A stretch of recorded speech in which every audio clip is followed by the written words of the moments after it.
Welcome to Nerdarchy for Nerds by Nerds. I am Nerder Doug, and tonight, unlike school on Saturday, this chat is going to be filled with class with this nerd. Nerdarchy Ted, how are you doing this fine and lovely evening, sir? Good, that was a little clunky, but oh well. That was all day. I was like, how can I work that phrase? I was gonna be like, I'm gonna hang out tonight with this classy gentleman. Yes. Which we'd been talking about before we went live. Is tonight's topic is class, and it's a great one because it certainly means like your fighters and clerics and all that stuff. But class has a lot of meanings, so I'm sure we'll explore those things and many more tonight. Welcome to chat. We're sponsored by Easy Roller Dice, which there's probably there's a link in the description along with a coupon code that you can use to get 25% off your order. And if you have any questions or anything, just throw them out in chat, and that's it. So let's go. Yeah, so to me, I'm gonna jump right into one of the. Oh, by the way, real quick, this fine and lovely evening, I am fantastic. You guys asked, I do indeed. I said, so I'm gonna go into it, and I know that I've shared my favorite class, but we get these things all the time of what's your favorite class? What's your favorite class? So do you have one? Boy, that is a tough decision. It's like one of those things when you look at them, you're like, maybe this, but then you're like, I like this one too. I really can't say. I mean, I guess if my life depended on it, I'd probably say something like either cleric or druid. Yeah, I've said this many times. Cleric is my go-to. Pretty much because I feel it's got the most versatility. Cleric is the staple healer, sure, but you can be a combat cleric, and be able to handle all of the physical fighty stuff. Yeah, you're not gonna be a fightery fighter, but you can prepare your battle spells and you can do things and do a whole ton of damage while you're in there, hitting things with a melee weapon or a ranged weapon just fine. You can completely, toggle towards spellcaster and be like, nah, I'm not a healer. And you can bring damage with guiding bolt and spiritual weapon and flame strike. Flame strike. Is that the one that's like sheets of flame just like keep coming, like they have to be touching each other or whatever? Spiritual flame, it's a column of energy. Isn't it like 7 columns that you just have to be like overlapping a little bit or something like that? At least in 5e, I think. Like flame strike used to just be like the heavens opened up and a big bolt of flame came down to smite your enemy. Yeah, so maybe I don't know if I've used that one in recent. Yeah.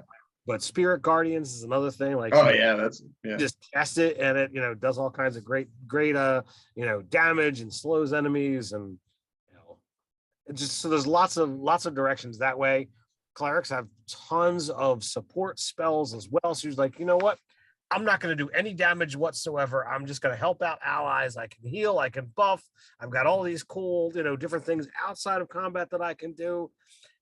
And then, of course, then you look at the versatility of the domains of like, oh, there's a domain for that. Whatever that is, probably one for it.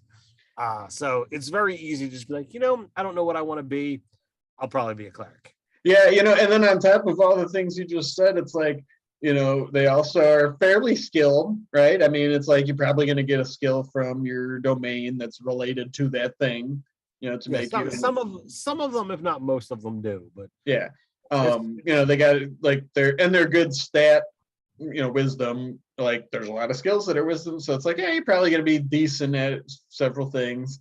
And also, as a spellcaster, unlike all of them except druid, they just you don't have to like find spells or cure. It's like, I mean, you're limited which ones you have that day, but you can just pick out from the whole list, right from the get-go. So you don't have to like. There is no figuring it out. You're a cleric. You have access to everything, and you can change your spell list day to day. And some domains that here are your prepareds that you get for free. So it's like, ching. Oh yeah, the domain. Yeah, right. So yeah, clerics are very easy to pick up, play, and and just like by default they're going to be super thematic, like for those reasons you just said, like, well, whatever your domain is, you're always going to have, you know, the things that the designers felt were like most representative of that, so you can always cast those. And so yeah. And then when you look at it, you know, when you talk about picking up and playing, you literally have RP built into your class. Yep. Oh, you are a cleric of the forge domain. All right, that means you pretty much care about making things out of metal. So you have got an interest, whether you're technically good at it or not. It's something that you've been chosen for one reason or another. You have to make the decision of how religious your character wants to be, how oriented on the gods you want to be, because you can do the reluctant cleric or the totally all in, or actually however you want to do it. So I usually play the all in. It's like it just is more interesting and fun to me to think like, well, this is like they studied this, like they know all about their god, and like, yeah, I love that part of clerics too. And I'm not like particularly, you know, faithful in real life in any way, but maybe that's why it's interesting to me to just be like, well, this person's like a scholar on top of whatever else of at least their own religion. Right. Yeah. So there's so many different ways to approach that scenario with being a cleric that I'm like, it's too easy to just not have that as my default. So. Yeah. You know, I thought a lot about classes and class leading up to this and like what it means and stuff, and like, you know, considering like how they've evolved, and like, you know, I'm sure people like it doesn't, and it will inevitably come up like, is there any like other classes that you think there should be? And it's sort of interesting because, you know, like that idea of like the core four, right? Like the cleric, fighter, rogue, and wizard, which is kind of interesting in itself because the rogue or thief came along a little later, so it's just fighting man, cleric, and wizard. But you know, in the original. But like in a way, everything is just a permutation of those, right? You think like a paladin's just like a cleric fighter, a ranger's a rogue fighter, you know. Somewhat, but now we have so many classes that they start to get weird, you know, edgy. But I was thinking of it made me come around to second edition where I don't remember the terms they use, but if you recall, it was like there was only kind of like 4 categories, and then they just had the things under that, like there was warrior, priest, what was it, mage, and I think rogue, and like under rogue was like thief and bard. Right. I kind of liked that. I mean, just structurally, just the thing, like, okay, you know, I can imagine that being a little easier for like new players to be like, what is it? What is it? You know, what's a bard? You know, it's just like, oh, that's kind of roguey or sneaky. So, I mean, I do like having that, you know, that separation. And when you look at Shadow of the Demon Lord, you do kind of have off, you know, you do start off with those only 4 choices to actually, you know, make a character class. Yeah. That's kind of why, you know, when I like drill down on things, and, you know, people like would think about like, what's the best, you know, like your combat person or whatever. I usually end up going back to those original things because like you take away all the, like I always think of combat like this. Your only goal, whether it's a video game or you're playing Magic the Gathering or whatever, is not reduce your opponent to no health while keeping your own, right?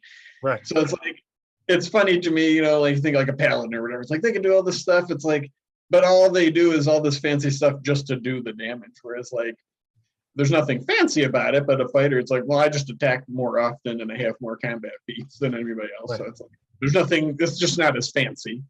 Right. But it's just the goal is the same. And it's like, they probably get there faster because they're like, they don't got to like set anything up. It's just like, oh, there's a fight. I draw my sword and let's go to town. You know, like I'm not going to run out of anything. I don't need to prepare my anything ahead of time. Unless you're going with the battle master, you know, really have like resources. Well, I mean, I guess Eldritch Knight. You know, Eldritch Knight, and you know, I mean, I guess for the purposes of this conversation, I'm just thinking about like the base kind of class, right? Stuff. Yeah. So, and that's when you're looking at that, it's like, all right, you're right. You attack more often. You can choose the feats that either are going to grant you more attacks or allow you to do more damage per. So like all of those things are incredibly better at allowing you to do more damage should you decide to go in that direction with your build. I think rogue is kind of like the same way. Like rogues aren't resource driven. Rogue and fighter are the superior classes. I agree. Ways because of that. They both get more feats than anybody else, and they don't have that resource that you have to worry about expending. It's like, okay, I'm ready to go. Yep. Oh man, yeah. At the end of the day, and this is another bullet point of that I'm sure we'll get to is when it comes to like multiclassing, no question to me, that's the best multiclass for that reason. It's like neither one of them's going to run out of stuff. They both, it's like, well, if you still stick with like a short sword or something, it's like you're going to get a lot of a lot of attacks, a lot of sneak attacks going to go off a lot, going to be tough and everything. Yeah, that's pretty boss. Cunning action. I mean, crazy. Doesn't ever go away every round. And it's funny. Oh, go ahead. Sorry. One of our most favorite series of things we did and popular too is our character build guides, which we haven't done one in a while, but we did like there's like 75 of them or something like that, and those are just the ones we like actually made a PDF out of and stuff. Right. But the DM skill. But I remember long ago when Lisa Penrose was the marketing manager or whatever for One Bookshelf, she might still be. She kind of like did a little promo piece for us and described those as sort of like our character build guides as sort of creating your own class. And so that had me thinking this week when I was thinking about like multiclassing and like, if we discuss like, should there be any new classes? And like, it's kind of fun, people talk about that all the time on forums and things like that and comments. And it's interesting because, part of me, it's weird because I think like, well, what else could they do that's a whole class? And, people think, oh, like a witch and things like that. But like, I kind of don't want more classes. I'd rather see just more subclasses and actually less classes. Like I could see a world where like barbarian, like the Rageful Barbarian is just a fighter subclass, right? Okay. Or like sorcerer, like again, I was thinking about classes all week and I was like, I like sorcerers and everything, but it's like, what is the point? Is it like all that rigmarole just so they like don't have to have a spell book, and still do arcane spells? Like again, I could see that being just like a wizard thing. But it made me think like part of the enjoyment I get of D&D is something I'm sure you'll agree is like having to get there with the limited choices that you have. It's like if we wanted to play something that was like a witch, it's like, well, I'd have more fun flavoring a single class or doing like how we do with those build guides where it's like, well, this is what I think a witch should be. Well, that's one of the things that I feel Shadow of the Demon Lord does really well. It's another fantasy based RPG. It's a D20 system, though it only uses a D20 and D6s, opposed to having anything like advantage and this and that. You're done with boons and banes, so you can roll additional D6s to represent either of those. But we're not we did a whole video on it. If you're interested after what I say, you can go check out that video over on Nerdarchy. But you start off with just your ancestry, your race. So you don't have a character class at all until you've already gone through a session. So it's almost like playing a 0th level character. Essentially, yes. Yeah. And then as you game, every time you finish a session, you get to level up. So then you get your base class at 1st level. You choose another path at 4th level, and then another path at 7th level. Oh, okay, that's cool. And then the great part is like whatever you pick at 1st level, like that's your core. That's what you're going to be, and whatnot for those first couple levels. Boy. So wait, I might back up. When you play your first session, you only have your ancestry. You said, right? Mm-hmm. Do you have to predetermine which path you're going to take, or is it up in there? Like, Oh yeah, that is cool. Yeah, because it's like I don't know how this campaign's going to turn out. Maybe you'll start out thinking like, yeah, I'm going to pick the warrior, but then you get there and you're like, I don't know. The way this game's gone, this guy feels more like he would do this other thing. Yeah, it's set up that you're really supposed to have downtime between all of your adventures, mm-hmm. time to kind of train and figure out what these new class abilities are and what have you. But like those four things that we talked about as staple, like your martial, your divine, your arcane, and your dexterity based things, mm-hmm. like you've got those things as your core options. And I don't have my book. It's way over there. As we played that game this past weekend. Oh, you did? That was your game this week? That was. What is your character's path? What did he take? You guys are pretty far in now. You're probably like 5. Oh yeah.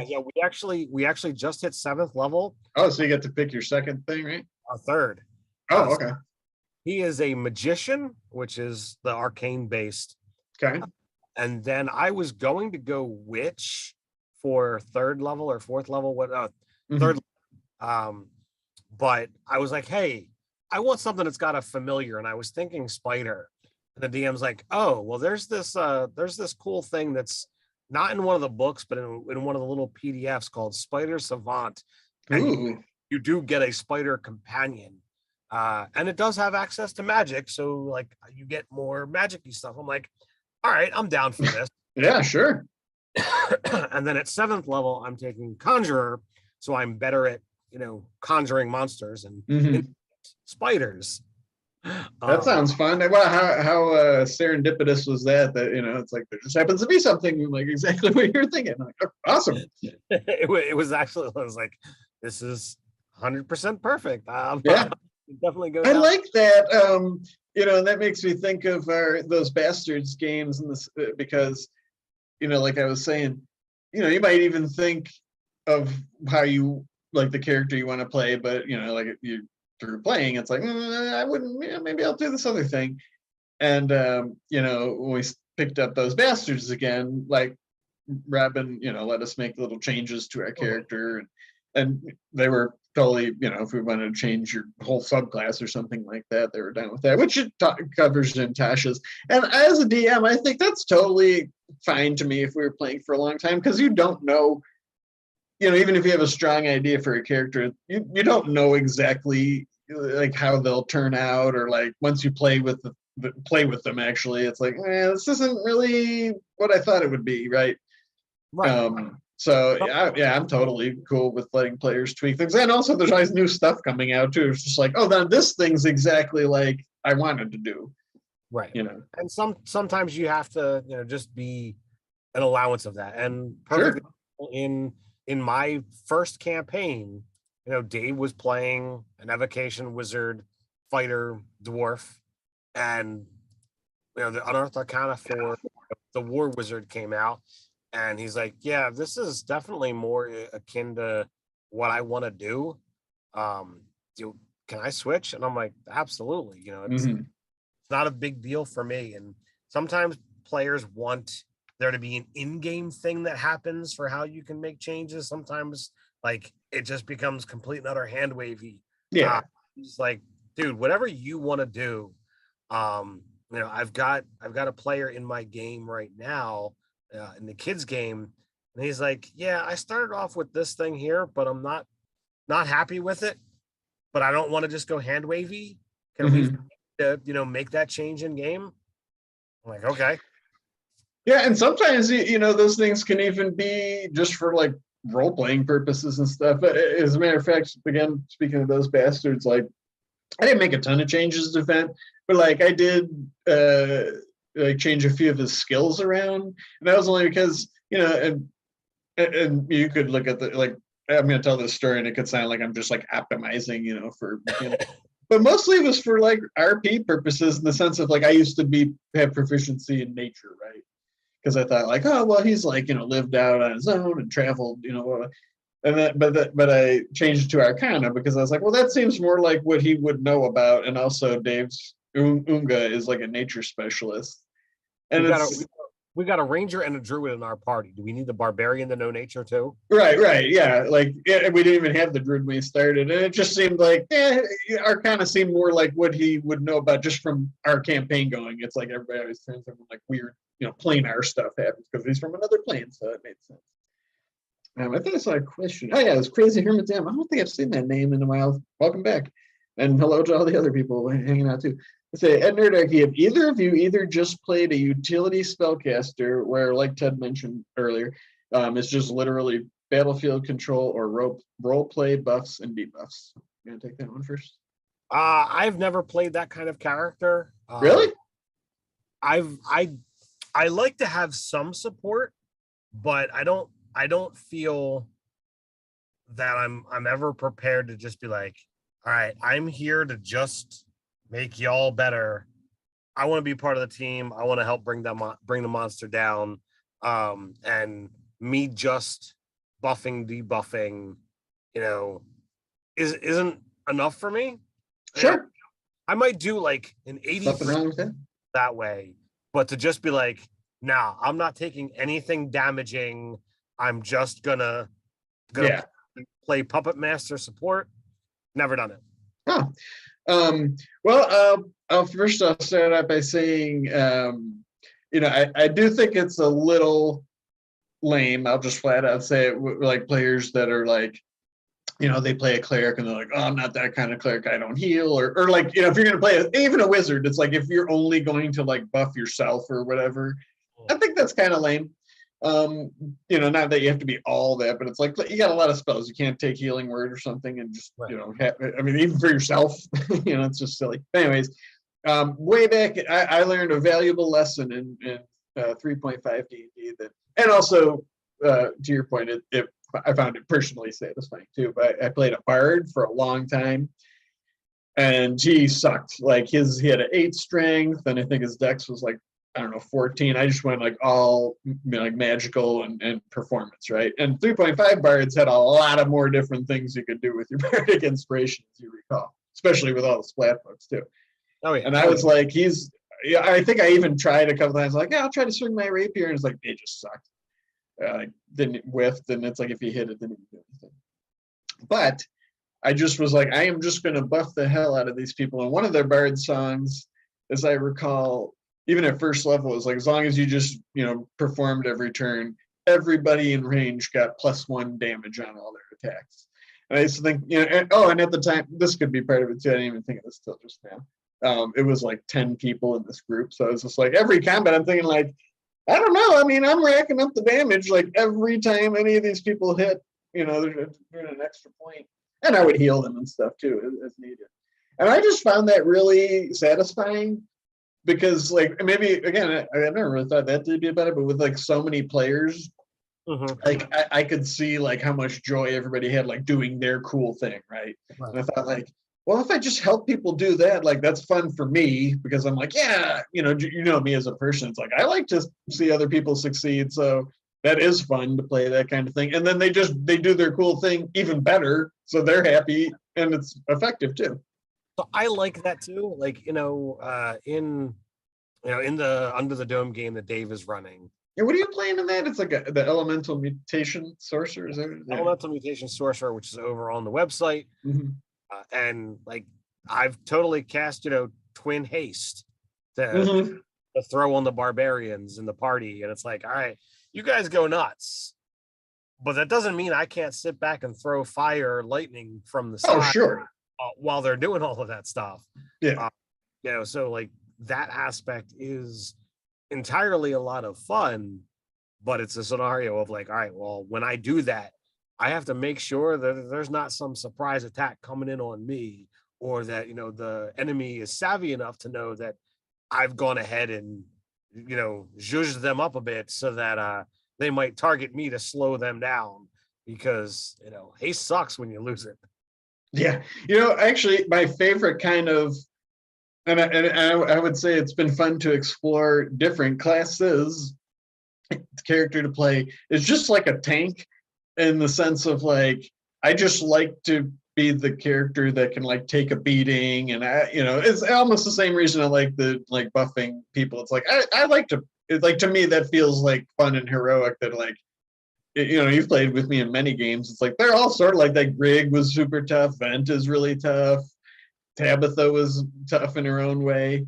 You know, with the Undying and all that false life and everything. So that's fun, and I like to sort of see like, well, what is, you know, how can I play like a warlock, like a tank, and not just, you know, like a heavily armored hexblade. I mean, right, like, you know, in a fun way. And obviously, cleric's really easy to do that. Let's see. I saw another question mark somewhere. Well, let me ask you a question. Oh, go ahead. Sure.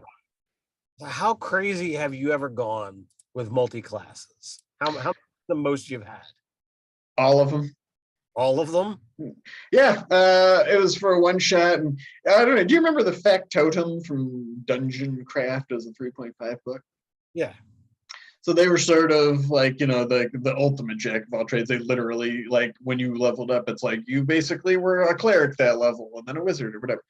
And you know, you guys did a response video a couple of years ago to Puffin Forrest's absurd character, where it was just like he took one thing of every class, and I wrote a post about that.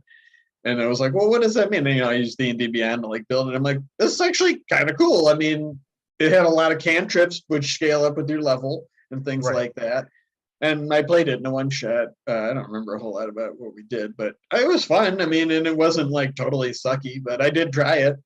And it's like, I kept up, and you just had it was kind of absurd in the sense of like you just had way more things you could do than you would need. Right. You know, it's just like you're like, oh, I got like 15 cantrips. It's like, I mean, do I really need them all? No. But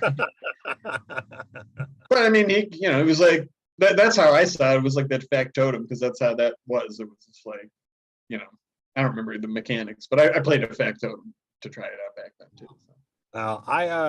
My current character in Dawnbringers, I've talked about many times. He's got now, mind you, of those 4 classes, currently 2 of them are only like level 1 out of 14 levels.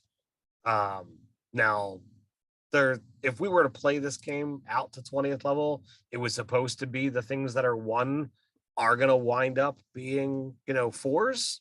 Mm-hmm.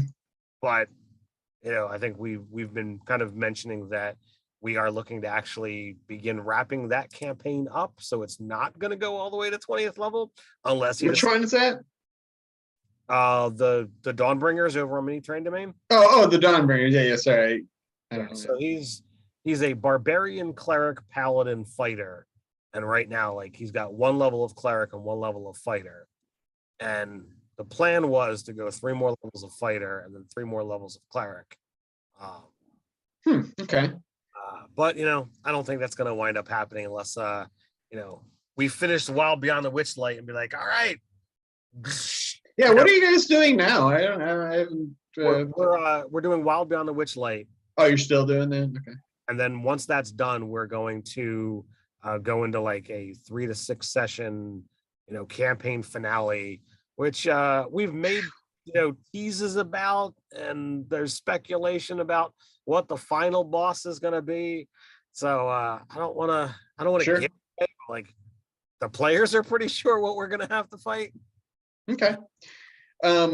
Yeah, your question made me curious about our character builds, guys. And I was like, you know, because those are by their nature multi-class, because it's like, you know, that's the fun of it. Actually, there's one that's just, I think it's a druid. But anyways, I was like, oh, what's the most we have there? We got up to 5. That was our most multi-classed character build guide. Do you have any idea which one it is? No, I don't. I'll give you a hint. It had to do with their familiar. Is it the most familiar character? Nope. It's the ever living one, because they had it was like Mum-Ra basically, because they had what's that? I think the invocation is even like called what he would say, right? What is it though? The way we got the maximum health if you. What's that? I said, I am Mum-Ra, the ever living. Yeah. Oh, I think that's what it's called, like Gift of the Ever Living One. I think, right? Isn't that what the invocation is? We called it that. Yeah. That is let's see. Starts off as a celestial warlock. And then, or I don't actually know if it starts off. I didn't probably put it there, but it's a celestial warlock fighter. Only took 2 levels, probably for action surge. Life domain cleric. Oh yeah, because they want to heal. They want to cast. Because it was like if you're familiar with within 100 feet, like anytime you heal, it just did the max. Bard and a divine soul sorcerer. And then we reflavored that as Mumra.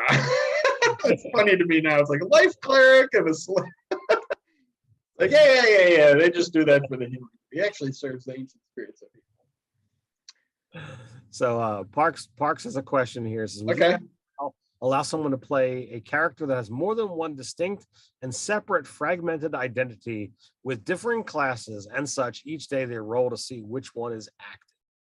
No. Just I mean, it's like, it sounds interesting, but it just sounds like a cluster F. It does present a challenge. And for a one shot, I would allow it, or a small campaign arc, but a long campaign, I feel like it creates a lot of problems. And like, all right, are you making two characters that are gonna have like essentially the same like item set?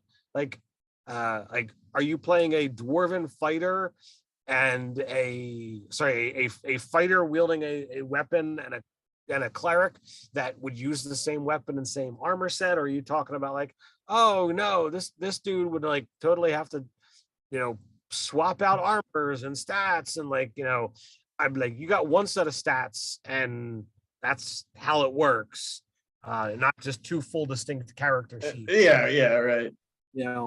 So I don't know. I think it would definitely, I'd be willing to give it a try with some caveat of one of those personalities might have to go away, or like, blend well together, and you lose access to some of the upper level abilities, and they're now cohabitating in one body with one set of powers. I guess I would probably, thinking more about it now, that was just my first reaction. I don't have any interest in doing that, but I think I would probably talk to the player and be like, well, what experience are you trying to get out of doing that? Is it the having different personality, or having just different class, which, you know what I mean? It's just like, and why?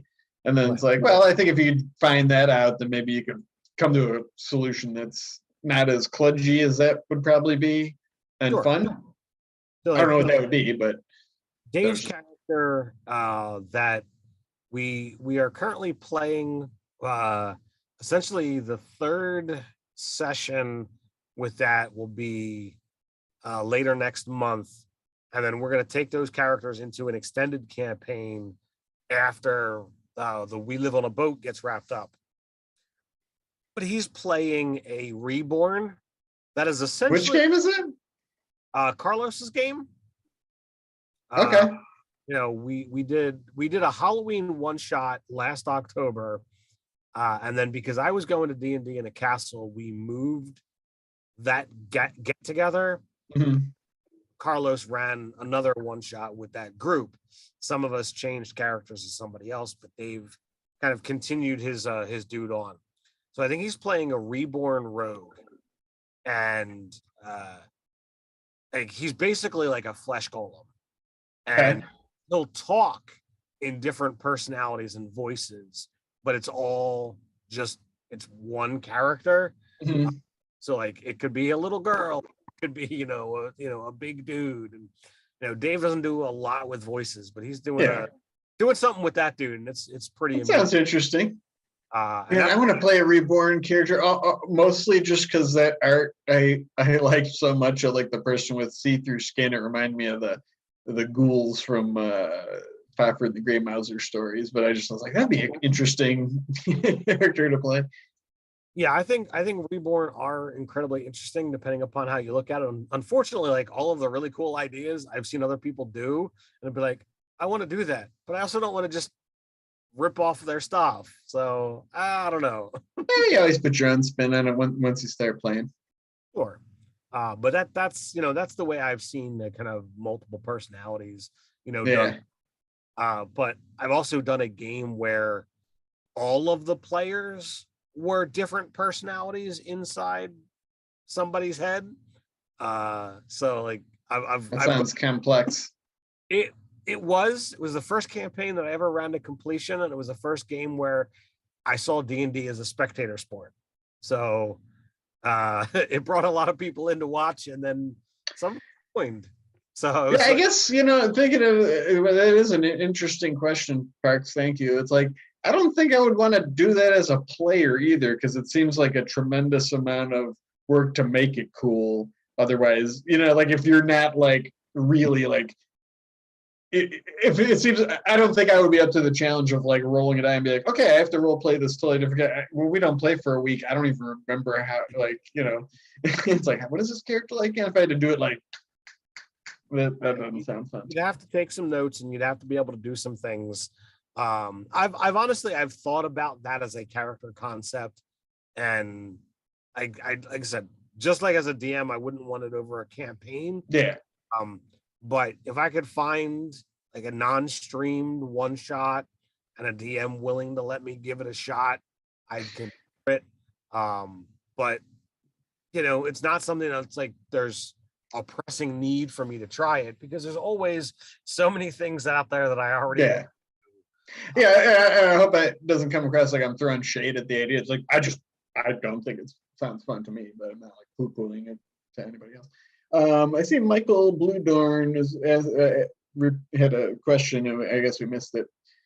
So it says, physics and math also come into play in D&D 5th edition. I don't think so. When you're not even 10 feet away from the monster with a 10+ foot weapon. Meaning, basically, let's see. 10-foot plus weapon will be a long lance that a knight in medieval times would use. That's where we're diverging. My D&D games have nothing to do with real life medieval times or real world physics. So yeah. So in D&D, weapons have reach or not, and monsters have reach or not. So if a weapon doesn't have reach and a monster doesn't have reach, there's no extra reach on it, regardless what's there. So like, if you want to bring in real world physics and math into your game and play with them, that's fine. Just make sure your table's aware. I don't feel the need to jump through extra hoops, because let's face it, if you want to do all of that, I'm gonna then begin trying to be like, well, I should be able to use my dexterity modifier to use a longsword, because while strength is important, dexterity should. So I should be able to sneak attack with a sucker, because I can show you how exactly that shit works. Yeah, it's kind of funny for all that we've especially doing this as a job, like really just like pour over and over like the rules and think about those things. I find it, maybe because of that, it's just very easy and refreshing to me to just play the game that's presented. Like I don't even think of that, because it's like I wouldn't think like, isn't a lance longer than 10 feet? It's like, maybe. I have no idea how long a real life lance is. I just know in D&D it's a weapon that does 1d10, and like if you're mounted on a horse, you only need one-handed. So again, it's just like, yeah, I'm not trying to like throw shade or anything. It's just like, but to answer your question, does physics apply in D&D? No, it does not. Like as the rules is written. We got Jeremy, who joined me for D&D in a castle. Is that the person that was the first time too? Yeah, he Beardomancer. What's up, man? Yeah, he was the Beardomancer last time, and then he was Diedrich, the Silver Dragonborn Rune Knight. Although his runes, ooh, that's a cool sounding character, a Dragonborn Rune Knight. I like that. They were draconic runes, not giant runes. Of course. So he talked about having the multiple personalities, but the only thing that changed were the bonds, flaws, and ideals. That's a pretty ideal way to go about it. Sure is. But Jeremy, thanks for joining us here, and thanks for joining me at D&D in a Castle. Yeah. One thing I'd like to say about class and classes in D&D is the actual classes. And this was just something I came across again recently. I'm sure we've all seen this 1,000 times, is people that are new to the game asking, oh, what kind of class should I play? And I just cannot stand when people are like, just play a fighter, and like, wizard's too complicated, and blah, blah, blah. It's like that. I feel so bad for those new players. So if you're listening, you're a new player, play the one that when you're flipping through the book, you think that seems cool to me. Because it is not that hard to play a wizard or whatever. It's like, sure, there's more stuff you got to do, but it's not like you're doing calculus. So don't let these people think like they're, you know, their years of experience. Like they can play a wizard, but you can't. Play whatever you think's cool. My 6-year-old, when she started played a ranger and has played a druid and a wizard, and she's now 10. And yeah, occasionally she needs help on what spells she should be, taking when she levels up, or, is willing to listen to the group as to what spells might be a good idea. But as an evocation wizard, she doesn't have to worry about like, oh, if I fireball, do I hurt the party? It's like, nah, we're good. You've got sculpt spells. And just read the room too. I mean, it's a little kid or a new player, and they say, "Oh, can I use this fireball?" He's like, well, that's gonna, hit these people, and they're like, "Oh, I'm sorry," like that kind of stuff doesn't environment feel like slowing up the thing or whatever. Right. Especially like I said, if it's a kid or a new player, it's like, well, they don't know. So, it's like I'm not gonna be like, here, read this 600 pages and memorize them before you can play with me. It's like, but just whatever, man. My girlfriend, the first time when I introduced her to D&D, the same thing. I said, well, I just kind of read through the player's handbook, and I just kind of briefly explained. She played a druid and had a great time, and that Rosemary Sage has had several adventures over the years. Nice. And when I look at, like the group, as long as the group is aware of like, the status, veteran, not veteran of a player, and they're willing to be, understanding, yay, great. Yeah. We've made jokes over the years of, yes, give the new person the fighter. That was more for, in 3rd edition, how long it took to make a character with all the different choices of things that you had to do. Yeah, that's a good point. Sure. With 5th edition, with D&D Beyond. Especially with D&D Beyond, it's like, who cares? It's point click, a handful of choices, and you're off and running. Yeah, it might take a little bit extra time if you have to choose what spells you're gonna do, but I mean, it's not all that much longer. An extra couple minutes. Mm-hmm. If you've got somebody who's walking them through of like, all right, well, what kind of caster are you looking at? What kind of things do you want to do with your spells?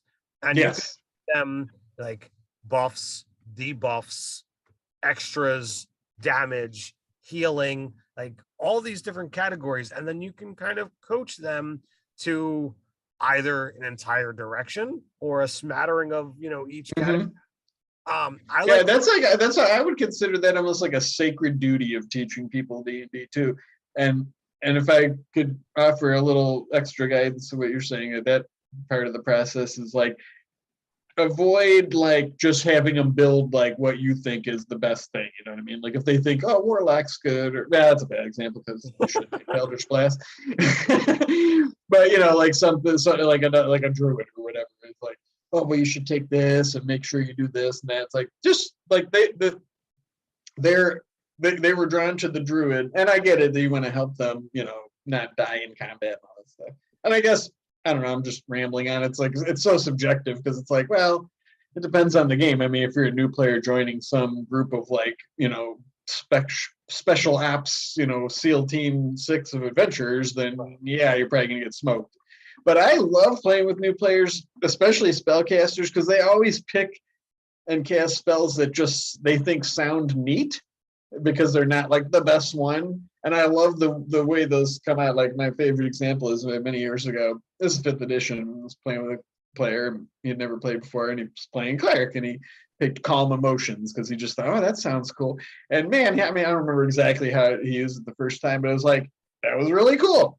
And it's like, that's just something you would never think. You're like, oh, 3rd level spells, I'm taking whatever, Fireball or Spirit Guardians or whatever. It's like, that just sounded neat to him. Calm Emotions. I want to do that to people. And it was just like a signature thing. And it just, that made me kind of like think of it that way, where it's just like, yeah, sometimes like the more interesting thing is not just, the most damaging thing. Right. And I mean, if you want to use a perfect example of that, and again, using that 3rd level spell, and going back to, yet again, those bastards. Yeah, Sin. Look at Galason. Yeah. we were sneaking upon the dragon's lair, or sneaking up to the dragon's lair, and there were a bunch of kobolds. Now, yeah, I could have roasted them with a fireball if I had such a thing, but I decided I didn't want to go in that direction, and I took a wonky spell called Incite Greed. It essentially did the same thing.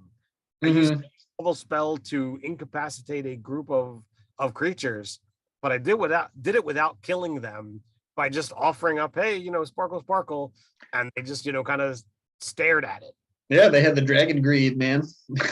So like it even kind of made sense, like flavorfully that way. It's like, well, they're working for a dragon. They're probably already predisposed to be greedy, right? So like I don't think I've used that spell since, but like I'm kind of afraid to get rid of it because I'm like, this was so awesome. Do sorcerers do they have a thing where like when you level up you can switch out a spell or whatever that is? Yep. I found that tremendously useful. So the only time I've played a warlock was Tabitha.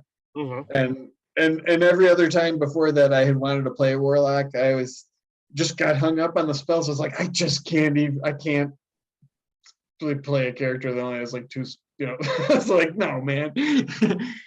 But I found that very rewarding when you leveled up. It's like, well, I already cast that spell and made it cool. Like, what else is there? I'll swap it out. That's how, and it made it like a lot more exciting to me. Now, of course, that was a different kind of campaign where we were like dungeon crawling, so it was more like we'd do our dungeon crawl, and then we'd do our thing, and then I would we'd level up, and then it's like, okay, well, I use that, so like that's how I took like Dream, because it's like I already cast this other spell. Let's do this weird one and see what happens and stuff. But anyway, sorry to derail you, but it made me think because you thought like, oh, I never used it since. Maybe swap it out when next time you level up. So like I said, I've thought about it, but I'm like, but I loved that scene so much. And another perfect opportunity comes up, like I don't want to lose it. Sure. And he's got enough battles. Oh yeah, I can play with. I do pretty decent damage with Anagaz, with like, is it Anagaz or Scorcher or Scorching Ray? I always forget which one's which, but the one that does 3 blasts from 2 dice. Yeah, that's Scorching Ray. What's the other one do? I don't remember. Yeah. Are they the same level? Like, no, right? I think I don't remember. I got a Scorching one. All right, I was just curious. But Parks has got a thing of like calm emotions. Sounds like a fun hippie type character to play. Totally, what you nailed it. That was totally. He was like a hippy dippy guy. His character concept was he was just like sort of a hippy dippy guy who was aware of like kind of interested in like the gods and the occult, and his paint. He just prayed to all the gods. Like he carried all the holy symbols. He was like, well, they're all real and stuff like that. So I view that's exactly what FCG is in Critical Role Campaign 3. Oh yeah. Letters is like the the psychiatrist cleric who's trying to help people out of their problems, and always has calm emotions prepared, and like does he cast that? It's a great spell. Actually, calm emotions is used, I think, by both Letters and Imogen. Oh, okay. Well, I actually saw it mentioned too. Like, I think it was maybe in that Spelljammer Academy or somewhere in a recent thing from Wizards. But it was just like, oh, if a character casts calm emotions, like blah blah blah. I was like, wow, that's neat that they actually like. I think it was the Academy because they had a lot of like interesting things to just to deal with a lot of the encounters you had there, like those the other recruits encounter and stuff. I remember thinking like, that's pretty neat that they just had some insight into like something other than just like drawing swords and killing each other. So we're getting close to oh, wow, boy, this chat flew by. So one of the things that I wanted to kind of talk about, and we've spent 50 minutes talking about D&D classes, but we haven't really kind of gone into the other iterations of class. Yeah, that's true. And one of the things that I've just recently started watching is a series on Netflix called Shadow and Bone. Okay. In that series, like if you've got access to spell casting, like you are given this kind of title, and you're in a different like societal class. And some people like them, some people don't. So I always enjoy looking at series that kind of treat people differently that have magical abilities, just to see, what other options you could put out there in regards to, either campaign settings or just in general, like one section of the world, one city, just to see how things could kind of be. Where it's that is interesting. I know what you mean. Yeah, like shows that are like have like a big magical society. It is intriguing. It even made me think of like Sabrina the Teenage Witch, or just like I mean, there's tons of shows, but yeah, I'm equally intrigued by those kind of thoughts. But like in that world, they test people, to see if they've got access to spell casting by like the age of like 3 or 4. Okay. Based on my remembrance, I think that I just started watching this weekend, and it's bizarre. It's like, well, if you're a spellcaster, you're whisked away, and you're brought up, to learn and embrace your abilities so that you can better serve. Sure. It's interesting, from that standpoint. Now, the first episode took a while to really get moving, so it was like I really started enjoying it in like the second and third episode. So definitely worth a watch. You have to bear with it, as there's a lot to take in. But it's a lot of fun to look at, what do classes mean when you're looking at any of that kind of stuff. And I know sometimes people are like, oh, I want to be a noble. The Dark Lord. Right. That's my favorite. One of my favorite. That's my second favorite Nerdarchy clip. The first one is you talking about the hand and eye of Vecna. But the other one was you guys were talking about class, and they're like, like people don't call themselves like I'm a fighter and stuff. And you were like, I think, or Dave was, he's just like, yeah, when the warlock's sitting at the tavern and somebody's like, oh, what do you do for a living? You just turn and say, I serve the Dark Lord. Rather than say I'm a warlock. Well, like, if you're start off to be a noble, like that should mean something. And very rarely have I actually seen that kind of thing come up in games. It's like, oh, you're playing a noble. Okay, that's not going to be a thing. Just continue on, just like anybody. Not in my games, man. That's like, I played D&D the Nerdarchy way, which involves heavy use of improv, player agency, and combat light. And part of that player agency is like, yeah, I mean, that's why I like having session zeros, and when I'm running games or playing in them, because it's like, what is this kind of campaign going to be about, and who are these people? Even as a player, I want to know more about my own character. It's like, well, I have this idea, but like, how is that going to be in this game? Yes, and meshing out all of those things really does allow for a better game, and allow everyone to make more connected and better defined characters, so that when you do start rolling, it can be good. And that's not always possible, if you're playing in a pickup game, or if like D&D in a castle, like unless you talk ahead of time to kind of begin sculpting stories together, like you've come with a ready-made character, and we're having session 0 at 2:00 today and gaming at 8 a.m., 9 a.m. tomorrow morning. Not a whole lot of chance for tweaking when your character's made and you've already made the mini for them. But I'm trying to get them to improve that process for future iterations, so that there can be some more chit chatty kind of things ahead of time to work out some of those things that could become an issue or could really strengthen the party together beforehand. For sure.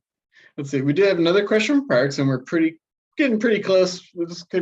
I would go a few minutes if it goes. But also, I want to say thanks to Chill Guy 89, who says, "Long live Nerdarchy." Thanks. Woo-hoo. Also, go check out the Patreon link in the thing. We'll live for longer. So Parks asks, do you think you could do your take on a character build on someone that would never have to enter combat from talking their way out. And I will preface this with two things. One, I already have, of course. So there's an article over on the website called, I just pulled it, Talk Your Way into 5e D&D Adventure with Social Interaction, which was sort of my reflection on the thing I see come up every single day of my life on a forum somewhere, which is like, it's BS that the College of Eloquence Bard just succeeds on the blah, blah, blah, and talks bandits out of fighting and this and that. And it's just like, well, that's what they do. So, I mean, if you got one in your game that you would probably know in advance if you had a session 0, then make that part of the game. And there's even guidance in the DMG about that and everything. But I will say, if you're playing that kind of character, it's, in your game, DM should totally work with you and, like let you do those sorts of things, but not every time, because if you're the only character like that, then everybody else doesn't get to do anything. Right. And but that being said, real quick, we did do our take sort of on that. It was the Master Thinker character build. I don't know if you remember that one, Ted. It's from a while ago.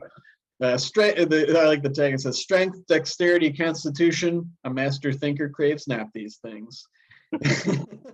They're all about talking and being a thinker. So I'm going to go check that out. As always, those are pay what you want, and the DMs go. But I grabbed the link for that article. So KG Man 65 player agency is offering control to the players to either help narrate a scene, describe a scene. You're essentially giving them some of your DM power for the moment. You walk into the next room of the dungeon, and instead of you describing, as the DM describing, they could turn to player on their left. Oh, what do you see in the room? And sometimes they might say, oh, it's it's a gelatinous cube and it's charging right for me.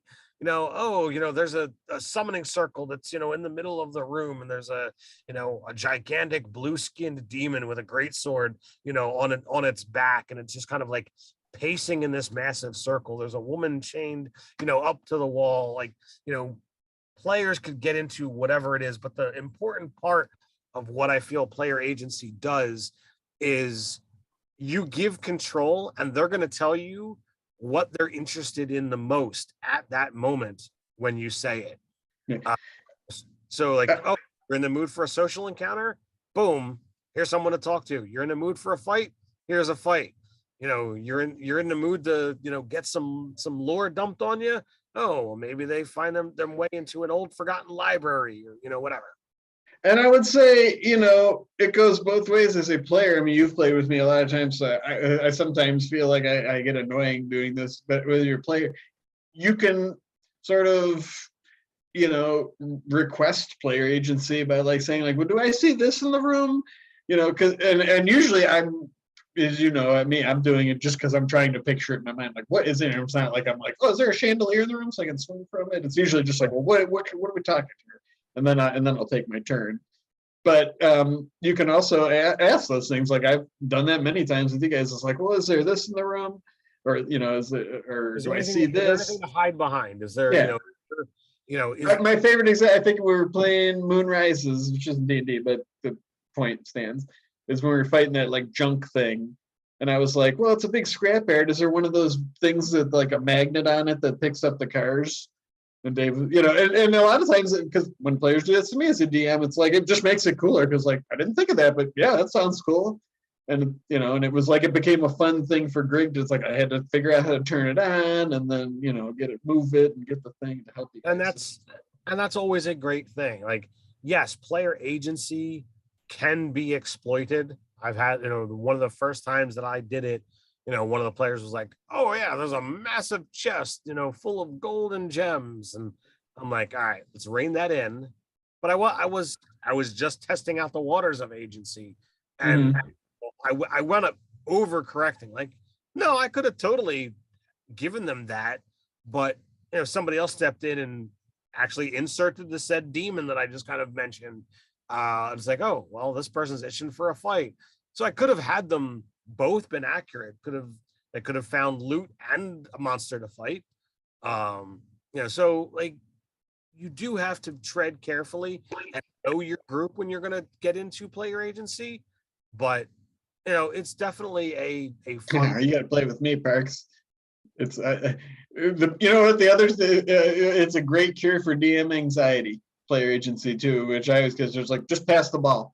And people's like, well, what does this look like? I don't know. You tell me what you think it looks like. That I love doing that kind of stuff, and just like pass the ball back and forth. Like, I don't want to talk for 3 hours when I'm playing D&D as the DM. The GM is moving to another channel, and I don't know off the top of my head, but the General Adventuring Company, which we had on the live chat a couple of times, Adam Sowards, he would frequently, whenever they were introducing a new NPC that was, a little more, popular, or what have you, he would be like, oh, give me one feature about them. What kind of voice do they have? Kind of things. So like the color of their hair, their race, their voice, what kind of clothes that they're wearing. The would frequently fill in all of these details so that they had control over those small aspects of the scene. And sometimes they were guided. Sometimes it was like, full on, you guys tell me, who or what this thing is. And that's a great solution for a very common question, which is from DMs, is like, how do you get the players more invested in the game? It's like, well, when you give them agency, they get to create, and they'll tell you what they think is cool. So they're doing their work for you. One last thing, I just realized, I know we're past the time, but if you're in the chat or listening to this later and you're one of our Patreon supporters, we just posted, actually we've been publishing a lot of stuff. There's a Zoo Mafia quick start rules, which you can also get by signing up for the newsletter, which is down in the description below. We made a new playbook for the Goon, I think is what we've settled on. That's over on Patreon. And this morning we put together our first anthology, which we're going to do periodically, maybe on like a semi-monthly basis, which is basically just a curated collection of thematic stuff from like all across the Nerdarchy verse, whether videos or blog posts or some of our different products and things, and just sort of all collected in there. And this one that we posted up there is for Halloween, because October's right around the corner, and then it's in a fun time of year. So there's all kind of subclasses and monsters and adventure hooks and all sorts of magic items. So what you're telling me is you could read this anthology and take a class on spooky? Yes, we're going to school you on Halloween, D&D Halloween. So we've talked about D&D classes. We're schooling you on Halloween, and we've talked a little mini class about player agency. So I think that's enough. Yes. Class jokes and puns to end with. Come on back tomorrow night, 8:30, to check out another episode of Those Bastards. I absolutely adore that game and that group. So come on back and see what crazy antics we're getting up with, and meet my god awful grandfather. So that's right. I'm looking forward to that. And that's in game. My grandfather. Yeah. Just throwing that out there. So come on back, and check us out. And until next time, stay nerdy.